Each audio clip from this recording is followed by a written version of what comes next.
what I wanted to talk about is this movie I watched on Hulu a few days ago. And this is not going to seem important, but it's actually really important. And it underlies the entire vision of infrared. And the movie was called Hellraiser. And if you don't know what Hellraiser is about, I'm going to give you the synopsis. Hellraiser is actually a brilliant story / movie. It started out as a few books by Clive Barker. It got adapted into a movie in the 1980s, which, instantly became a cult classic. Pinhead, the guy with like the pins in his fucking head and shit. Hellraiser is not just a horror movie, but it's a movie about modernity. The whole lore is. So there's a puzzle box, and if you touch the puzzle box, or if you play with the puzzle box, it'll cut you, and then Cenobites come. Cenobites are these horrific BDSM-looking monsters that are wearing leather, and they're ripped apart, and they just look like they're in excruciating pain, but they're very calm. Their flesh is being mutilated, they're all white, there's pins in their head, whatever, and they come to you and they say, "We are angels to some, demons to others, but since you've fucked with our box, you've fucked with our lament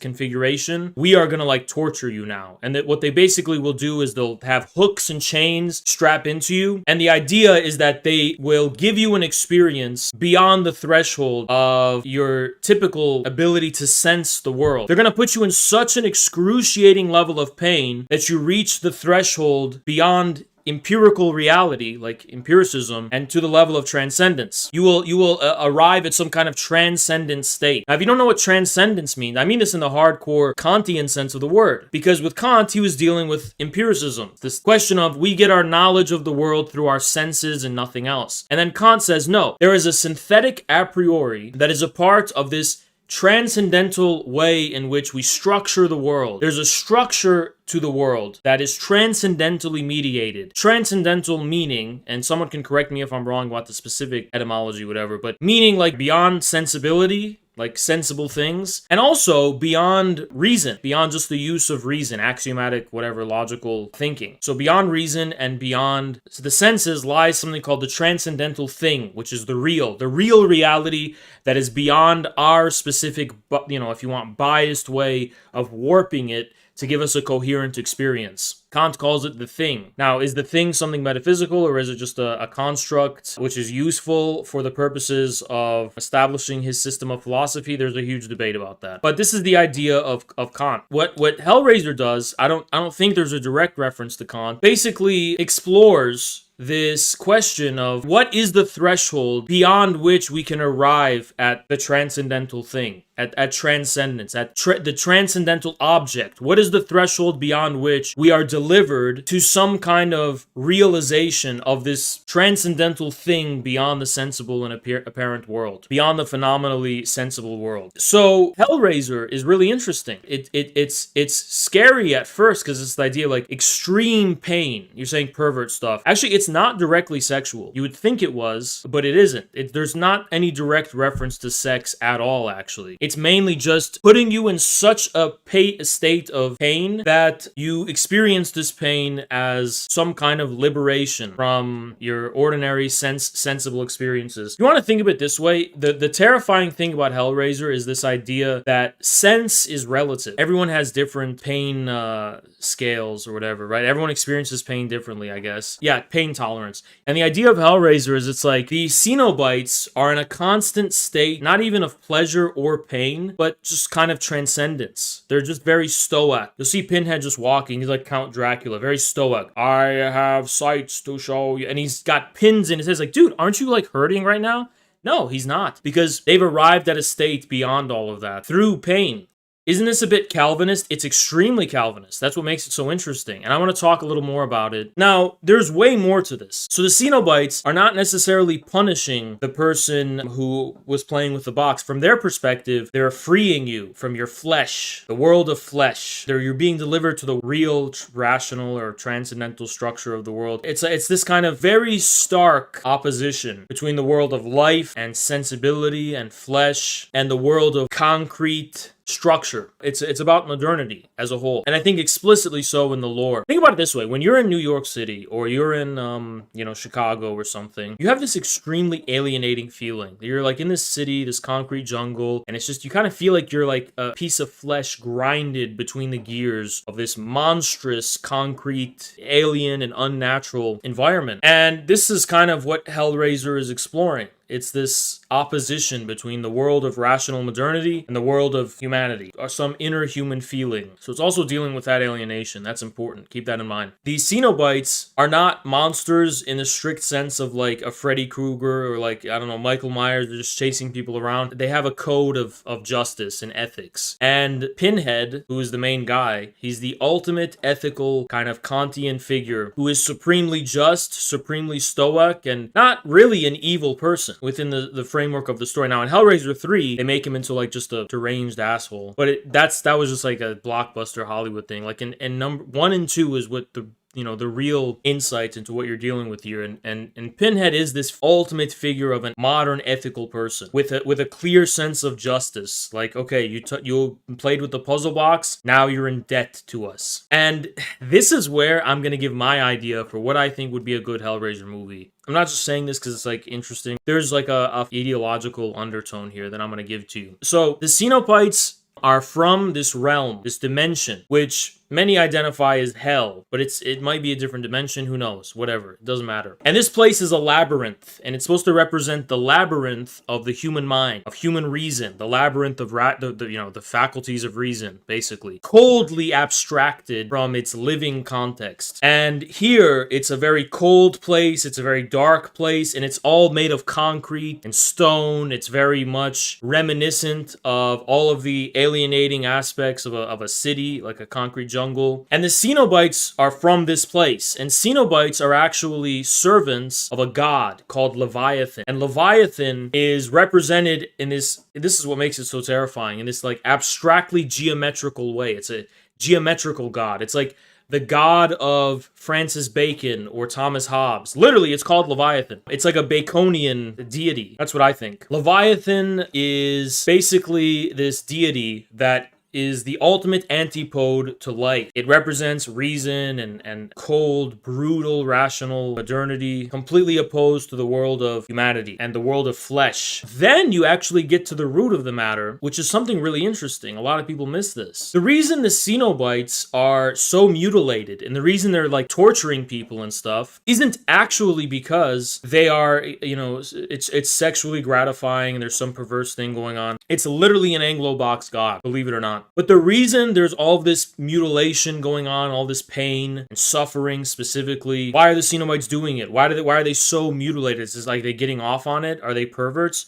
No, more terrifyingly, this is what makes Hellraiser interesting. It represents a struggle between this cold, mechanical world and the world of life. So when they're mutilating the flesh and they're torturing the flesh, they're torturing people, that represents an encounter between two things that are fundamentally incompatible, between this kind of brutalistic and the literal, like brutalist architecture, if you want, this brutalistic world of cold, rational modernity and just life, flesh, nature, between order and nature, between order and chaos. And in this sense, Leviathan is struggling to kill life and destroy life, but it fails to because life is vital. Life is active. There's something about life where it's just constantly reproducing itself. It's driven. It's life, right? It's chaotic. It can't be controlled. And in the attempt to annihilate life or assimilate life or subsume life into this rational order, the end result is torture. The end result is mutilation. It's a struggle that's going on. It's almost like if you're trying to grab someone and they're running away from you, you're grabbing them and eventually you're going to dig your hands into them, and the force of the repulsion of them running away, you're going to dig into their flesh because they're running. That's what Hellraiser is. That's what the movie's about. The sadism, the torture, all of that stuff, it's not based on a punishment because people did something wrong. It's based on this struggle between two completely incompatible principles or elements or aspects of being, if you will. This is what it's exploring. Now, here's where it's going to get better, right? Here's where it's going to get interesting. Pinhead represents a quintessential ethical figure and a figure of justice, but he also represents a debtor of sorts. And actually, my analysis of Hellraiser is that it's about debt. If you have a Michael Hudson reading of Hellraiser, the Cenobites are debtors, and banks and debtors in modern societies function in the exact same way with regard to living human beings as debtors do. When you're constantly being in debt, it's like you'll never pay off the debt in the same way that the Leviathan will never be satisfied with simply killing you or simply torturing you to the point of death. It's an eternal torment. Debt has the same exact function where it's a Hegelian bad infinity in modern societies. So debt is a bad infinity, and the torture that is being done by the Cenobites in Hellraiser is also a type of bad infinity. So this is the interesting thing you're dealing with in Hellraiser, is that the ethical nature of Pinhead and the Cenobites is the same as a bank. Okay, you're in debt to us now. You have to pay your debt. But there's something sadistic about this, because you can never fully pay your debt off, and the more they insist upon their cold, rational justice, okay, you owe me, in the face of the chaos of economic life or of life in general, the more it assumes the function of a kind of sadism. Like a banker is just, in a sense. Okay, you owe me this money. It's like Shylock from Shakespeare. I'm not saying this to give an anti-Semitic undertone, but I'm just explaining the just nature, formally speaking. It's this strict formalism of a contractual relationship. The problem is that an economic life is too chaotic. It's living, which means it exceeds the bounds of formalization. It exceeds the bounds of the terms of this original formal contractual agreement. It's not possible to fully pay off your debt necessarily, because there's things that happen in the outcome of economic life that cannot be accounted for in the original terms of a formal economic agreement. So in the case of like a bank or a creditor, Hellraiser is about debt. It's about the way, within modern societies in particular, there's this struggle between Leviathan, which can be represented as a Marxist pseudo-intellectual. Oh, that's capital. It's not necessarily capital, but it is the god of capital. That's what Leviathan is. It's the god of Francis Bacon. So it's this god of capital which seeks to not only suck the living essence of humanity, like a vampire, the way Marx described, but also annihilate humanity. And that's why, even in our societies, we're entering this post-human, extremely anti-human future. This is why, because you're dealing with, at the initial level, with a fundamental incompatibility, right, between like living humanity, as Marx would put it, and the supremely alienated essence, or the supremely alienated formalistic state of humanity. So this is what makes Hellraiser so interesting. It's about debt. It's about the way in which life, for some reason, is indebted, primordially indebted to this Leviathan, and can never really fully pay back its debt. It's always going to be tortured. This is how I read it. What's interesting, though, is that with that bad infinity that the Cenobites represent, there's also this kind of, this cheap dialectic going on, which is, at the same time Leviathan is at war with life, the Cenobites rely upon pleasure and rely upon life, Elysium, if you will, a state of bliss and pleasure. They rely on that existing, or else they would have no existence. They couldn't exist. They would just be a geometrical shape like the Leviathan deity. The Cenobites are at war with flesh, but without flesh, they wouldn't be able to exist, right? Because they're being mutilated. Look at them. They have pins in their heads, and their skin is mutilated, and they're really grotesque, monstrous representation of pain. But without that baseline of flesh and human flesh, that would not be given any expression. So if you want to understand dialectics, the Cenobites are in a state of indeterminate negation. And that's also what bad infinity means, by the way. It's the moment of negation. There's no resolution, though. It's not like they have resolved the contradiction. They haven't. That's why, in the same way that there's a bad infinity of debt in our societies. Especially in America, where we're like, 300% debt or some shit? And it's like never ending. It's like, at what point do you have to say, you're not actually at war with this thing, you rely upon it? In dialectics, you have a first element, you have a negation, and then you have the negation of the negation, or the sublation. It's supposed to change the first element, to subsume the moment of negation within it. Now, the question I wanted to pose to myself was, how does this happen in Hellraiser? How can a sublation happen? I was thinking about, like, what kind kind of story could I write for Hellraiser where there's a negation of the negation? So the Cenobites are not just in this state of torture forever, and there's actually a way to change the first premise to basically arrive at a negation of the negation. That franchise has already been like defiled. There's like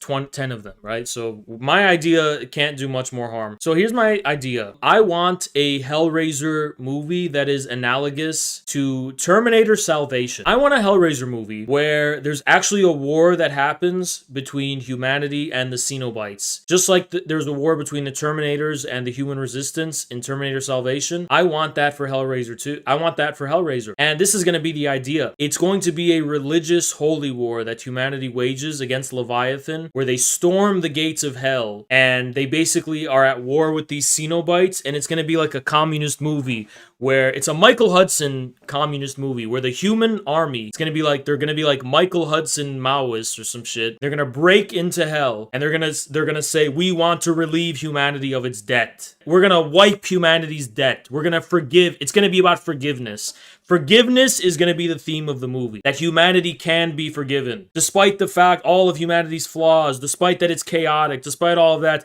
humanity can be forgiven. So a holy army, a jihadi holy army is raised on Earth, and there's actually a human resistance against the Cenobites, and they fucking storm the gates of fucking hell. Like, I want a scene where, like, you know, the Cenobites are like, you know, they're about to like torture someone with hooks, and they get a hook, and then it's like a Neo fucking bullet time dodge from the hook, and they're like, what the fuck? And basically like have like these like weapons that fight Cenobites, and like there's a fucking guy with a sword who like comes behind the Cenobite and just beheads him, and like the Cenobite falls to the floor and dies, and they're like, holy shit, you can kill these things? And he's like, yes, I fucking put my blade in holy water and we can actually kill them.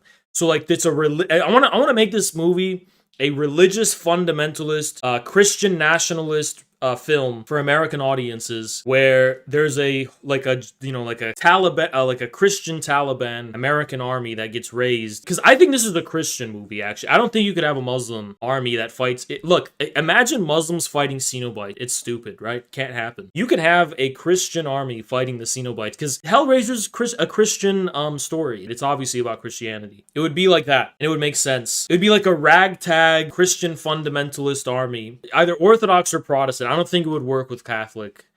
I think Leviathan is already the Catholic Church in a lot of ways, but don't attack me. That's just like, I'm an artist. I'm speaking as an artist. Let's do Mormons so no one gets mad. It would just be Mormons. Mormons are fighting Cenobites in hell to relieve humanity of its debt because they're sick of being tortured. Because let me explain this to you. You have to understand the lore. Thank you so much, Black Pack. Still needs a token Muslim dude. Yeah, maybe it could be like that one cool Robin Hood movie where they're like fighting against this satanic witch, and there's like this one black Muslim dude that's just there, and he's like a foreign traveler. I don't know. I don't think Muslims should be in this movie. Anyway, so you have to understand Hellraiser is basically trying to explain all war is from the Leviathan. So the basic idea is like humanity was in the Garden of Eden, and the first moment we took a stick to start attacking other people, to have wars, that was the Leviathan waging its war against humanity. So it's like, it's very deep. It's like this idea that all human alienation from, you know, World War I and prison system, whatever, all the fucked up things about human history, that's based in the Leviathan's war against life itself. And it'd be like a Mormon revolutionary war, a Mormon Michael Hudson communist revolutionary war against the Cenobites and against, more importantly, against the Leviathan. It'd be a war against the Leviathan. And maybe it could be like modeled after the English Civil War. I love using movies as forms of analogy because like it helps explain so much. Like if leftists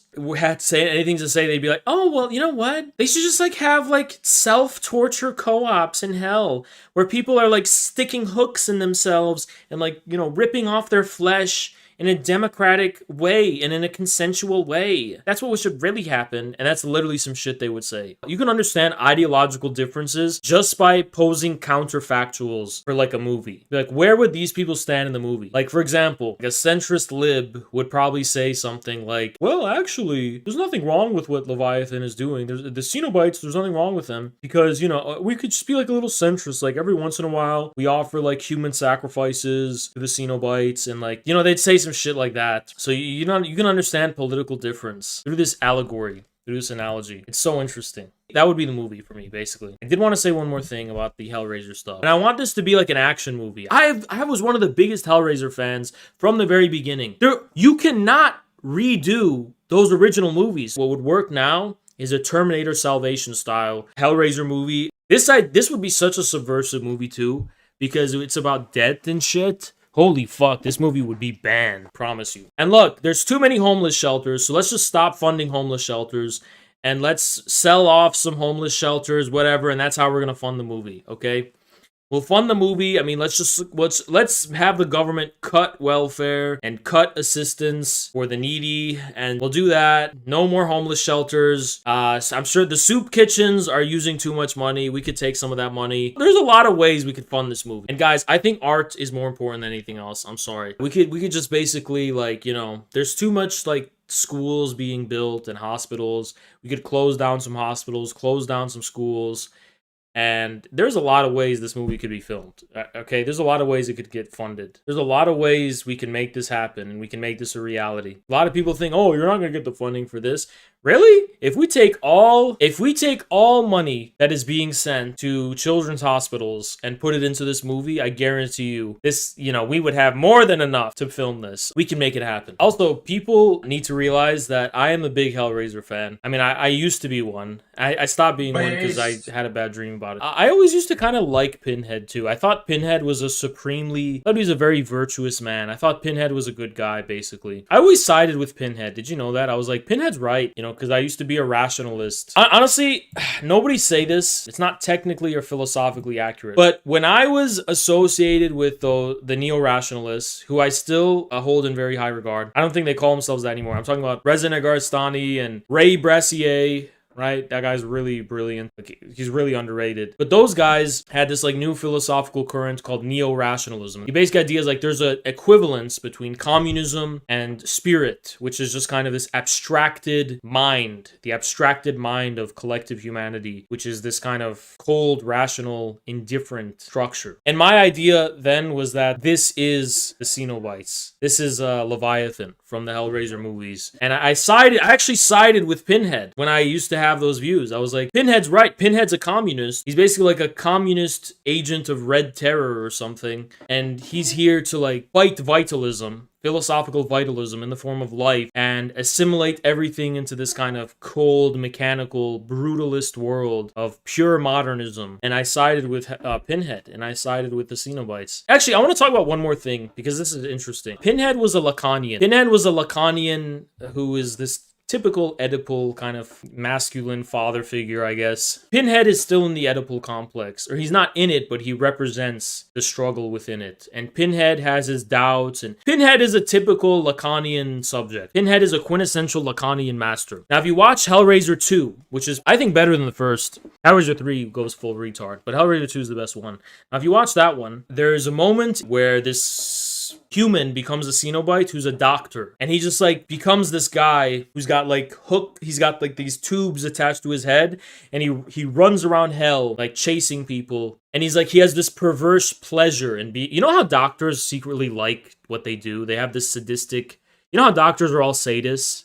Doctors love how they like domineer over a given body, and they like cutting things up, and they like the exercise of medical tyranny over, you know, that's just like this perverse underbelly of every doctor that exists. So they try to represent that, but this guy's like he's like Darth Sidious and he's like and he's like so like ecstatically in a state of pleasure, in a state of like jouissance in the French word. His fingers, medical instruments come out of them, and he's having a great time. He's like this scene, and he is opposed to Pinhead. Pinhead is a calm, stoic figure, and this guy is a pervert. He's a typical pervert. And I thought, when I watched that film, I thought, what better way to represent the difference between Deleuze and Lacan? Lacan is like Pinhead, stoic, Oedipal, not necessarily Oedipal, but struggling with the Oedipal complex. So stoic, calm, a modern subject. Who has a distance between them and the object. Pinhead maintains distance between himself and his work. He does the hooks, but he maintains a distance. because he's still a rational figure, stoic figure, whatever. And he's just exercising cold justice. That's Pinhead. He's Lacanian. Then the transition to Deleuze happens with that doctor guy, where Deleuze's figure of an emancipatory subject or a revolutionary subject is basically like a pervert, someone who is fully given to their drive, to their desires, fully becomes, like desiring machine. And I'm not saying that's what Deleuze is saying, but like think of the phrase desiring machine. They're fully given to that process. They become that process. They fully surrender to the process. Kind of like what you hear for in accelerationism. That's just Deleuze, by the way. It's a perverted subject who has no boundary between themselves and their object. They are fully and always in a state of ecstatic pleasure without any distance between them and their libidinal object. They're fully libidinalized. So if you want to understand Lacan and Deleuze, watch Hellraiser 2, because you'll see what the difference is. Anyway, guys, I can't recommend Hellraiser enough. Don't read it ideologically. It's just they're good films. They're interesting films. Now, there's one last thing I have to tell you about Hellraiser that I was omitting. The origin of the Lamont configuration. There's an explicit callback in this series to Marquis de Sade. And the origin of the Lamont configuration lies somewhere around the French Revolution, or the 17th century, during the era of the Enlightenment, where this kind of rational, it could be like Descartes or Spinoza or someone, right? It doesn't necessarily have to be around the revolution, but very clearly like saying this is the beginning of modernity. Whether that was intentional or not, like it's still the case. Hyperstitionally, it's still the case. That's how the fiction, that's organically the direction it went in. That's also something to bear in mind. This is a story about the origin of modernity, which it's representing in the form of this invasion of the Cenobites onto the world. So that's what I had to say about Hellraiser. And they're very interesting movies. It's just, whenever I see a movie, I always try to ask myself the question, how could I resolve this movie? How could I mold this movie into my understanding of the world? Or more specifically, how could I free this movie from its symptom? How could I free Hellraiser from its symptom, which is about this contradiction between rational modernity and humanity? And then I said, for this one, it would be Michael Hudson. It'd be about forgiveness of debt. That's how I would resolve the Hellraiser movies. In a final blockbuster action-packed movie of a war of the liberation of humanity from the debt of hell.